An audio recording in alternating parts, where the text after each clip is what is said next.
Hello, I'm Julie Price, and welcome to Juniper's Economic and Market Review as of March 31st, 2026. Thanks for tuning in. Before getting into the charts, it's worth starting with the broader backdrop. The first quarter has been shaped by rising geopolitical tensions, particularly the conflict involving Iran, which has pushed energy prices higher and added another layer of uncertainty for markets. The key question is whether the higher oil prices become a bigger economic problem or simply a temporary inflation bump that the economy can absorb. From there, the story becomes more nuanced. Economic growth is expected to follow an uneven path this year, with a mid-year pickup driven by strong tax refunds and potential stimulus before drifting back toward trend. Inflation may also move higher in the near term, potentially reaching around 3.5% by early summer before easing again later in the year as those temporary pressures fade. At the same time, the Federal Reserve is taking a cautious approach. Markets begin the year expecting multiple rate cuts, but that outlook has shifted as growth and inflation have held up better than expected. The labor market is also sending mixed signals. Job growth has slowed significantly, yet the unemployment rate remains relatively low, largely due to limited labor supply rather than strong hiring. On the investment side, there are some important shifts underway.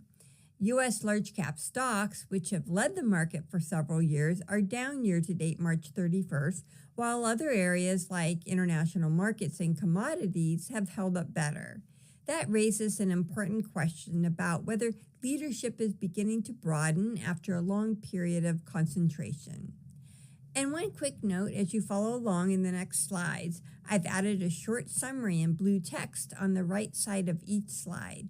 I always like reading the headlines before the story, so hopefully this helps make the charts a little easier to follow as you watch. And as I mentioned in the email, I'm in my new home office here in Auburn. This is where we'll be meeting going forward. I'm really excited about the space and looking forward to hosting you here. As always, I use JP Morgan's Guide to the Markets to help connect the dots and put these trends into perspective. Feel free to pause anytime if you'd like to take a closer look. All right, let's get started. The most dramatic event of the first quarter was the joint U.S. and Israeli attack on Iran. As this is being recorded, there is still a great deal of uncertainty around how that conflict ultimately ends. At the same time, the U.S. administration appears to be under growing pressure to find an off-ramp given declining stockpiles of offensive and especially defensive weapons, along with the rising economic cost of the conflict. If the conflict ends relatively soon, energy prices could still stay somewhat elevated for months. That matters because gasoline prices have already moved to their highest level since 2022, and that could push year-over-year CPI inflation to roughly 3.5% by late spring or early summer. Even so, this does not look like the kind of oil shock that typically pushes the U.S. into recession. In prior decades, higher oil prices tended to act as a major drag on the domestic economy.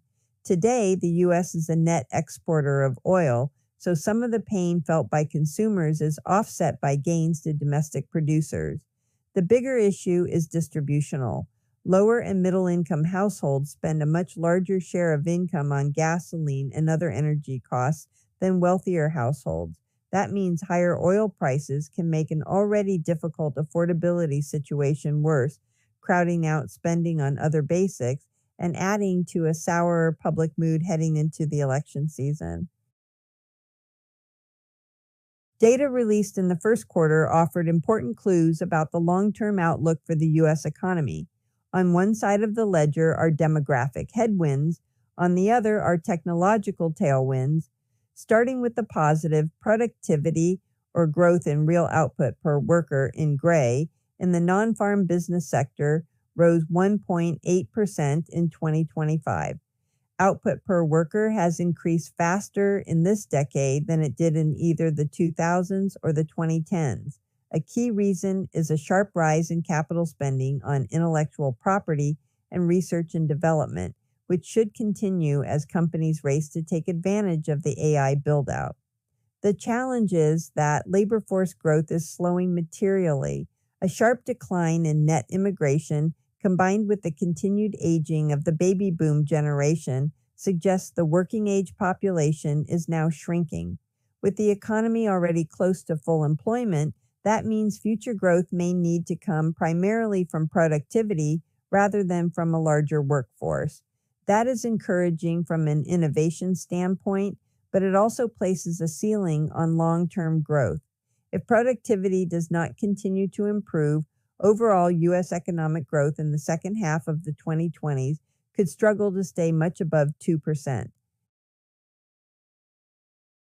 Economic growth is expected to follow a somewhat uneven path this year, starting slower, picking up mid-year, and then moderating again toward the end of 2026. The mid-year pickup is largely tied to two temporary sources of support. The first is a wave of stronger income tax refunds driven by last year's tax changes, which should boost consumer spending in April and May.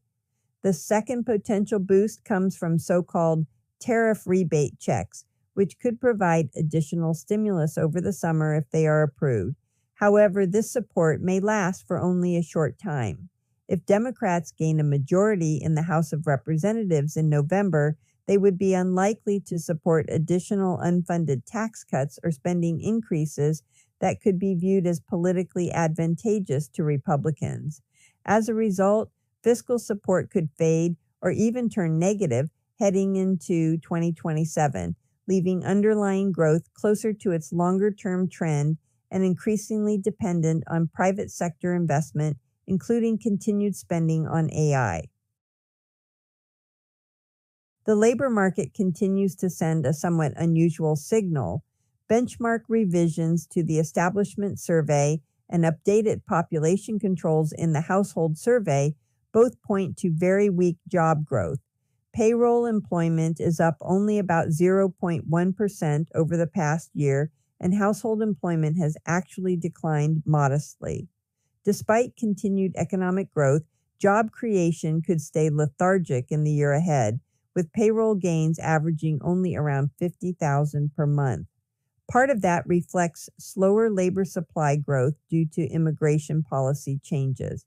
Part of it also reflects improved productivity, which allows businesses to produce more without adding as many workers. Because labor supply is so constrained, a weak jobs market does not necessarily translate into a sharply higher unemployment rate. In fact, the unemployment rate could fall to around 4.0% by year-end from roughly 4.3% currently. In other words, the labor market may not feel strong, but it may still remain relatively tight. Another important implication is for inflation. Even with labor market tightness and somewhat higher CPI inflation in the first half of 2026, wage growth may remain fairly modest as companies stay cautious in an uncertain environment. That lowers the risk of a more persistent wage price spiral taking hold. Inflation may move higher over the next few months before easing again later in the year. The near-term rise could push year-over-year CPI inflation to roughly 3.5% in June. There are several forces behind that. Higher energy and raw material costs tied to the Iran conflict are one factor. Tariffs on imported goods are another. Strong income tax refunds, which support consumer demand, also add pressure in the short run. The more constructive part of the story is what may happen after that. Inflation could cool fairly quickly in the second half of the year as some of these temporary effects fade. Tariff pressure may lessen somewhat after the IEEPA tariffs ruling. Housing inflation could continue to drift down as rent growth slows, helped in part by weaker immigration. Looking into 2027, year-over-year CPI inflation could even fall below 2% if these disinflationary forces continue and the comparisons with today's higher energy prices become easier. So the inflation story here looks more like a near-term bump than a renewed long-term inflation problem. At the end of 2025, futures markets were pricing in 2 Federal Reserve rate cuts for 2026.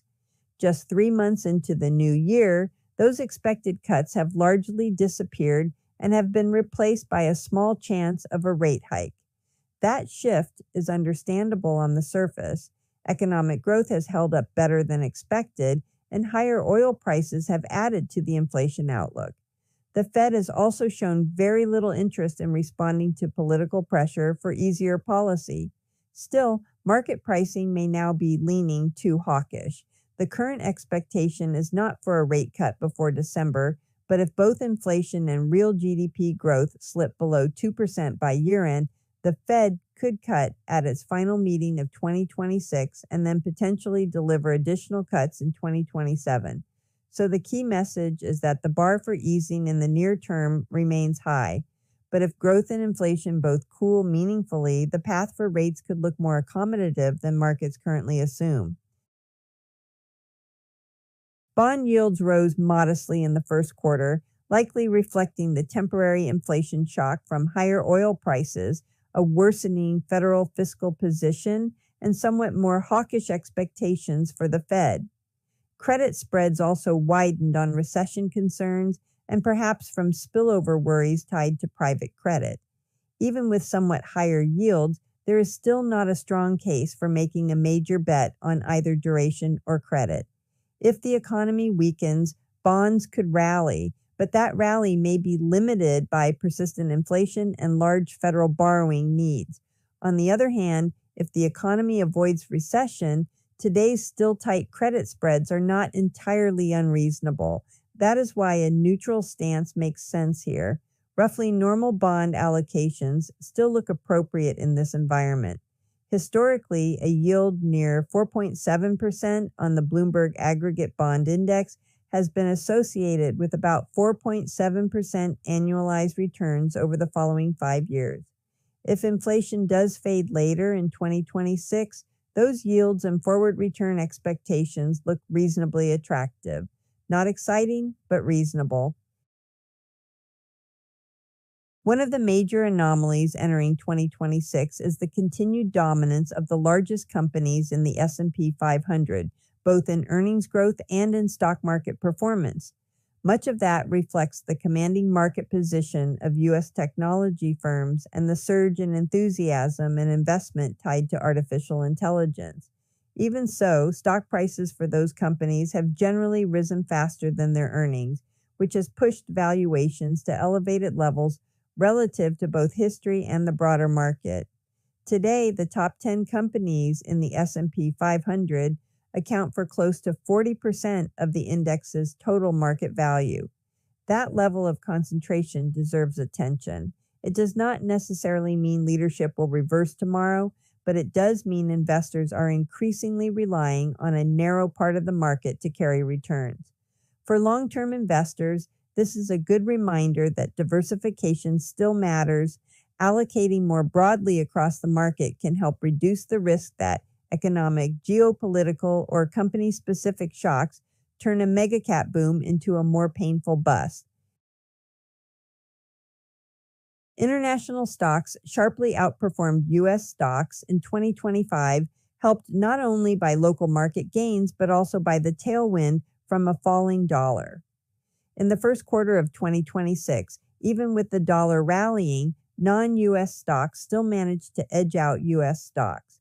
That may leave some investors wondering whether last year's international strength was just a short-lived rebound. The view here is that it was not. There are 3 main reasons. First, even after the 2025 rally, non-U.S. equities still trade at meaningfully lower valuations than their U.S. counterparts. Second, the dollar still appears overvalued relative to trade fundamentals, which suggests it could decline over time and provide another tailwind for international returns. Third, after a decade of U.S. outperformance, many investors are likely underweight international equities relative to what a balanced long-term allocation would call for. If capital begins to rebalance toward international markets, that alone could support relative performance. So while the case for international diversification has not always been rewarded in the short run, the valuation argument and the portfolio construction argument both still look compelling. This slide shows how different asset classes have performed so far this year and highlights why diversification continues to matter.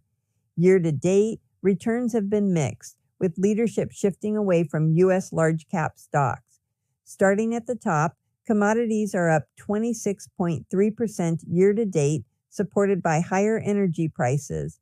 Next, REITs are up 5.7%, benefiting from stabilizing interest rates and expectations for eventual Fed easing. Emerging markets are up 2.6% year to date, supported by commodity strength and a more stable U.S. dollar. Fixed income has been relatively stable with modest gains, continuing to provide income and diversification benefits. At the bottom, U.S. large cap equities are down modestly year to date, reflecting a shift away from the concentrated leadership seen in prior years. The key takeaway is that diversification continues to work. Leadership changes and maintaining exposure across asset classes and regions helps capture opportunities while reducing reliance on any single area. And there you have it, this quarter's economic and market review. Thank you very much for making it all the way through this quarter's video. As always, please feel free to reach out to me to review this and more.